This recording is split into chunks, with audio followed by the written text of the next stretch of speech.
So, good morning dear student. Venturimeter is another second part of the Pharmaceutical Engineering Unit 1 flow rate measuring device, second device venturimeter. तो स्वागत करते हैं आपका फार्मेटिक्स channel पे, जहाँ पे आपको फार्मास्यूटिकल इंजीनियरिंग, बायोफार्मास्यूटिक्स, बायोस्टैटिस्टिक के कॉन्सेप्ट क्लियर लेक्चर वीडियोज मिलेंगे, जिसमें आप आज देखिए वेंचुरीमीटर। वेंचुरीमीटर क्या है? Simple, it is not different from the orifice meter, much more difference. कोई बहुत ज़्यादा डिफरेंस नहीं है। मतलब कि अगर ऑरिफिस मीटर जो आपका छोटी डिवाइस होती है, वही वेंचुरीमीटर बड़ी डिवाइस होती है। प्रिंसिपल लगभग सेम है, दोनों का सेम प्रिंसिपल, मतलब बर्नौली थ्योरम पे ही बेस्ड है, बट चीज़ें एकदम एग्जैक्टली हैं। तो Venturimeter is a device used to measure flow rate. A device used to measure flow rate of fluid. ठीक है, तो प्रिंसिपल इसका क्या है? कंस्ट्रक्शन तो जैसा कि हमने फिगर में बनाया है, बस वही इसका कंस्ट्रक्शन है। As shown in figure, stainless steel horizontal plate है ना, tapered section, it is a pipe from inlet to onwards, it section become tapered है ना। फॉर अ शॉर्ट छोटा है जो उसको टैपर्ड सेक्शन बोलते हैं। And throat venturi is the narrowest point is the throat of venturi.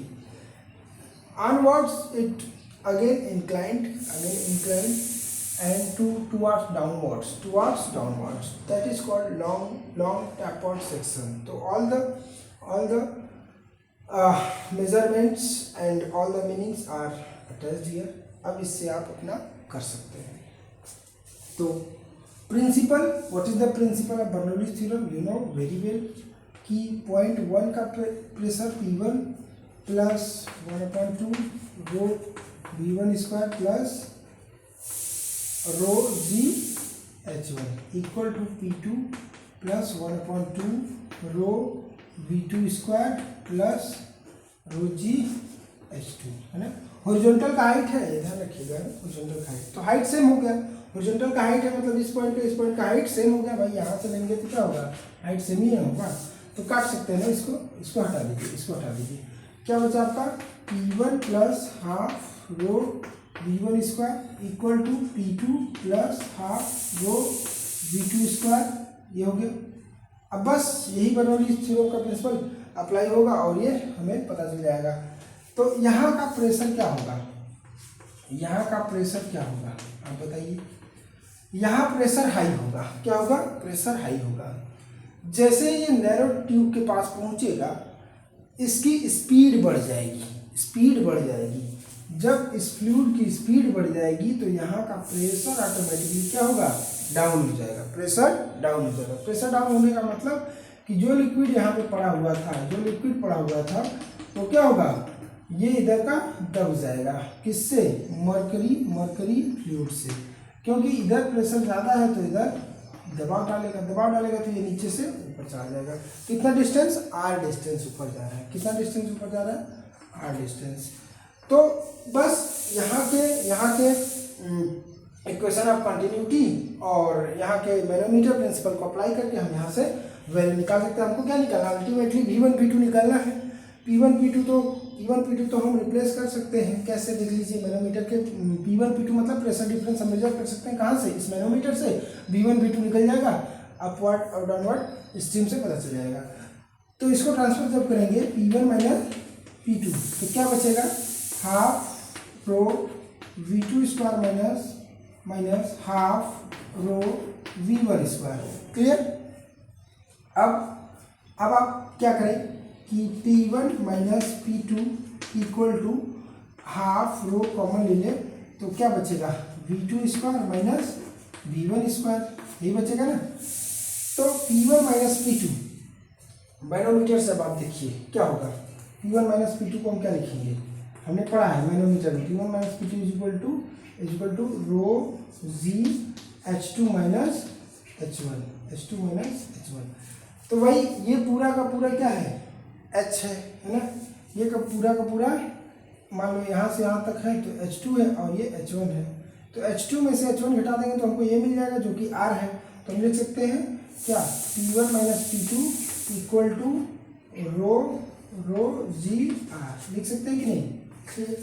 तो बस यहाँ पे वैल्यू पुट कर देते हैं, rho g r equal to 1/2 rho V2 square minus V1 square. ठीक है, रो से रो कट गया, क्या बचा 2GR equal to V2 square minus V1 square.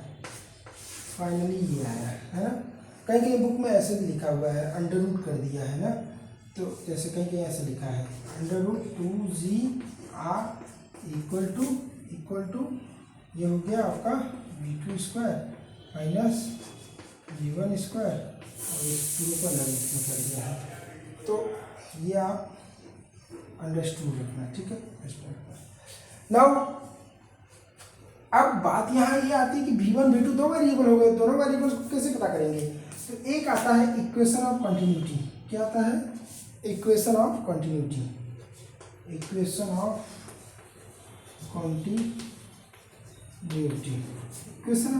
में क्या है, सिंपल सी बात है, A1 V1 equal to A2 V2। तो एरिया तो हमको पता है ही ना, वेलोसिटी नहीं पता है, एरिया तो हमको पता है ही, क्योंकि हमारा डिवाइस है तो हमको एरिया पता रहेगा ही। तो हम लिख सकते हैं क्या, V1 equal to A2 V2 upon A1, कोई दिक्कत नहीं।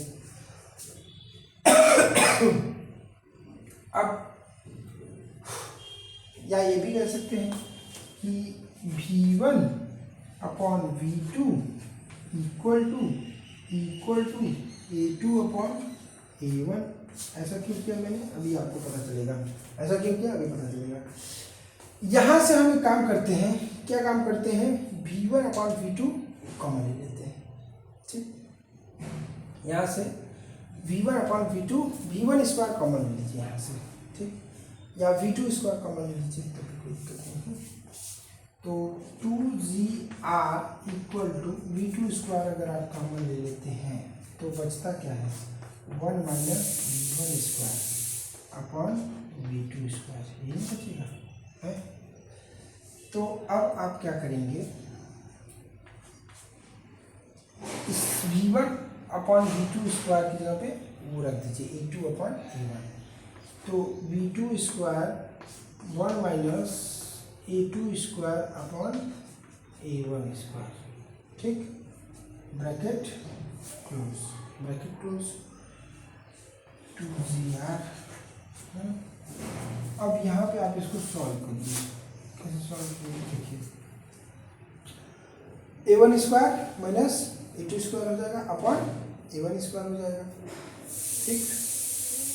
तो 2GR equal to V2 square A1 square minus A2 square upon A1 का स्क्वायर, ये हो गया आपका इसकी वैल्यू, है कि नहीं।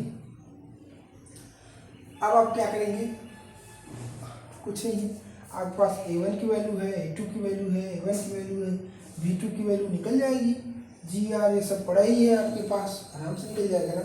हम इसको इधर भेजते ना, क्या भेजते, A1 square into 2GR upon A1 square minus A2 square equal to V2 square, यही हो जाएगा रूट में।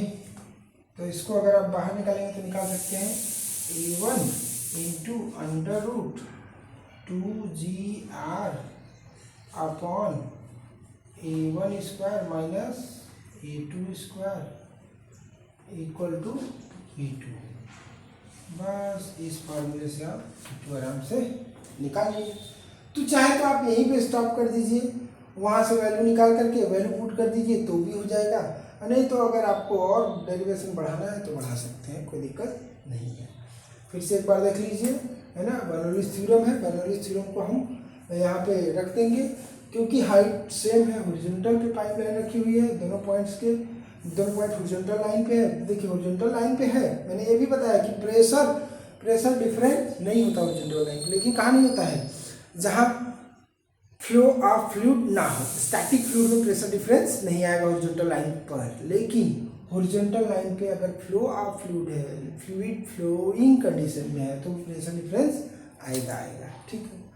पर हॉरिजॉन्टल लाइन पे कोई हाइट है नहीं, तो हाइट की वजह से ये rho GH1 equal to rho GH2 cut जाएगा। फिर बाकी प्रोसेस मैथमेटिकल डेरिवेशन की तरह है, कर सकते हैं। Thank you.